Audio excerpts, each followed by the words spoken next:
আমার দরকার। ওইদিকে আবু জাহেল ঘোষণা দিয়েছে, কে আছো মুহাম্মদের গর্দান আনিয়ে দিবা, তাকে আমি লাল 300 উট আমি তাকে দিব। ওমর দাঁড়ায় বলে, আমি মুহাম্মদের গর্দান আমি আনিয়ে দিব। কি করবে বলেন?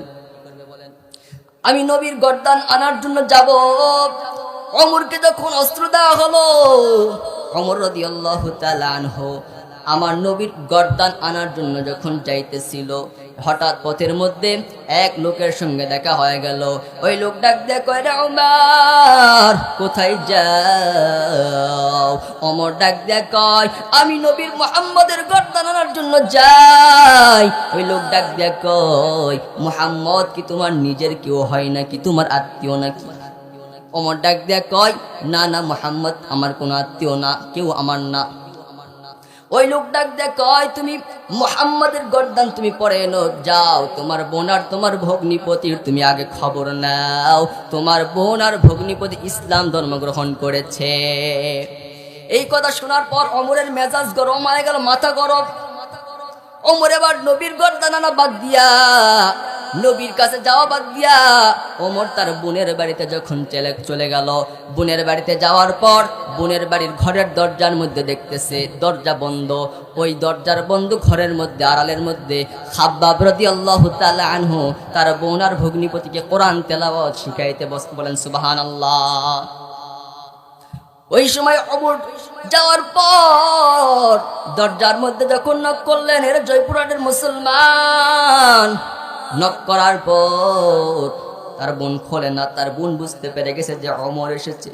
ওমর রাদিয়াল্লাহু তাআলা আনহু দরজা ভাঙার পরে যখন ঘরের মধ্যে ঢুকে গেলেন, তার বোন আর ভগ্নিপতিকে আঘাত করা শুরু করে দিলেন।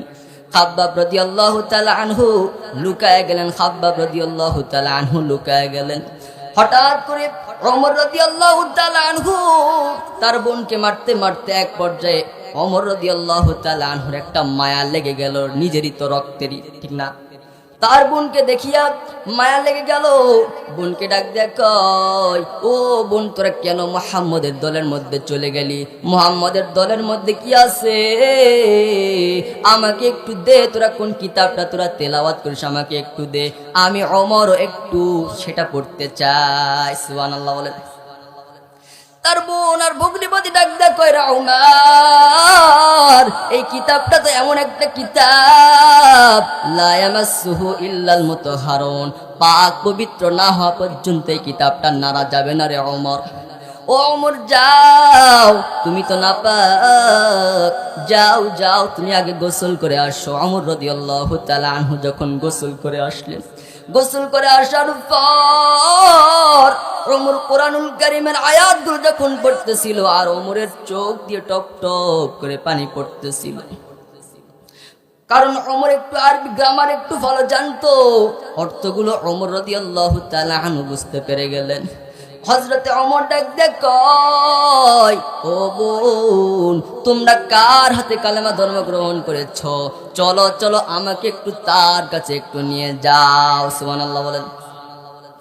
এই কথা বলার পর তার বোন আর ভগ্নিপতি ওই সময় খাব্বাব রাদিয়াল্লাহু তাআলা আনহু লুকায় ছিলেন। খাব্বাব রাদিয়াল্লাহু তাআলা আনহু বের হয়ে বলতেছেন, চলো আমি তোমাকে মুহাম্মদের কাছে নিয়ে যাব।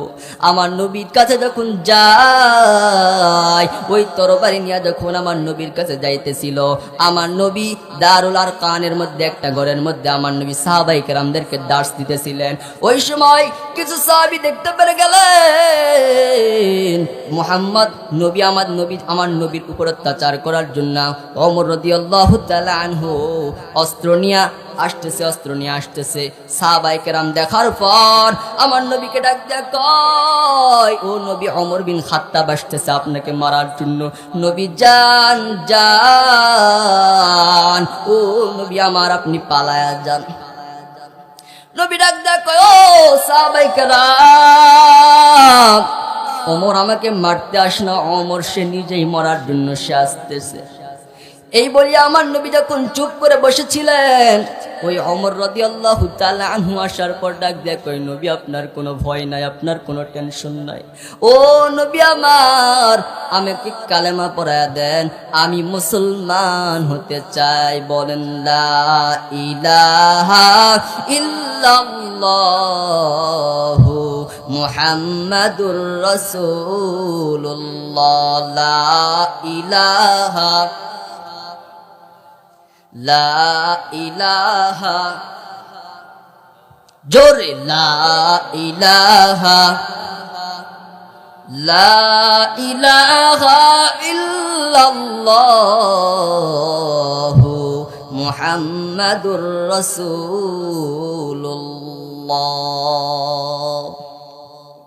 নবী তাকে কালেমা পড়ায় দিলেন। কালেমা পড়ায় দেওয়ার পর ওমর ডাক দিয়ে কয়, ও নবী আপনি যেই কালেমার দাওয়াত দেন, যেই কোরআনের কথা বলেন, যে আল্লাহর কথা বলেন, এগুলো কি সত্য নয় রে নবী? নবী ডাক দেয় কই, রে ওমর এগুলো সব সত্য। নবী ডাক দেখ, ওমর ডাক দেয় কই, ও নবী যদি এগুলো সত্য হয় তাহলে আপনি কেন প্রকাশ্যে কালেমার দাওয়াত দেন, কেন প্রকাশ্যে কোরআনের কেন কথা বলেন? নবী আমার চলেন, নবী চলেন, মক্কার মধ্যে আমরা প্রকাশ্যে কালেমার দাওয়াত দিব। নবী ডাক দেয় কই, রে ওমর আল্লাহর অর্ডার নাই, আল্লাহর অর্ডার নাই। যখন আল্লাহর পক্ষ থেকে যখন ঘোষণা যখন চলে আসবে, তখন আমরা প্রকাশ্যে আমরা কালেমার দাওয়াত দিব। ওমর বলে, ও নবী আমার উপর আপনি এই ভরটা আমার উপর আপনি ছেড়ে দেন। আমার নবী বলেন, যাও যাও ওমর, তুমি কি করবা করো। এই বলার পর ওমর রাদিয়াল্লাহু তাআলা আনহু 11 জন সাহাবী নিলেন, দুইটা দল করলেন। দলের মাঝখানে ওমর রাদিয়াল্লাহু তাআলা আনহু দাঁড়ায় গেলেন। আর ওমর বলতেছে, আমরা এই দারুল আরকানের এই ঘর থেকে আমরা বাইতুল্লাহ কাবা ঘর পর্যন্ত আল্লাহু আকবার, আল্লাহু আকবারের চিৎকার করব, আর কাবা ঘর পর্যন্ত আমরা যাব। সুবহানাল্লাহ বলেন। যাওয়ার আগে আমার নবী আমার ওমর সংক্ষিপ্ত একটা বক্তব্য দিলেন। ওমর ডাক দিয়া কয়, ও মক্কার কাফেরেরা, ও মক্কার মুশরিকরা, কে আসো? মায়ের বুক খালি করবা, সন্তানকে ইয়েতিম বানাবা, কে আসো স্ত্রীকে বিধবা বানাবা, তাহলে আসো আমি ওমরকে বাধা দাও। এই কথা বলার পর ওমর রাদিয়াল্লাহু তাআলা আনহু সাহাবায়ে কেরামদেরকে নিয়া ওমর রাদিয়াল্লাহু তাআলা আনহু যখন স্লোগান দিতেছেন আল্লাহু আকবার, আল্লাহর নামে যখন স্লোগান দিতেছিলেন, আবু জাহল, উদ্বা, ওয়ালিদ ইবনে মুগিরা তারা এখন ভাবতেছে মক্কার মধ্যে কেমন আছে, আমাদের থেকে অনুমতি না নিয়া আল্লাহু আকবার, আল্লাহু আকবার, আল্লাহু আকবারের তাকবীর দিতেছে, স্লোগান দিতেছে। আবু জাহল, ওয়ালিদ ইবনে মুগিরা বের হয়ে দেখতেছে ওই দলের মধ্যে হযরতে ওমর বিন খাত্তাব দাঁড়ায় আছে। তারা ওমরকে দেখিয়া আবু জাহেল দিছে আরেক দৌড়, ওই উতবা দিছে আরেক দৌড়।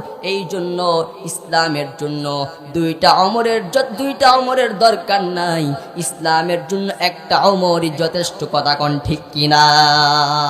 কারা কারা আমাদের রাষ্ট্রনায়ক হযরতে ওমরের মতো হবে, আবু বকর রাদিয়াল্লাহু তাআলা আনহুর মতো হবে? কারা কারা চান? দুইটা হাত তুলে আমার আল্লাহকে দেখায়া দেন।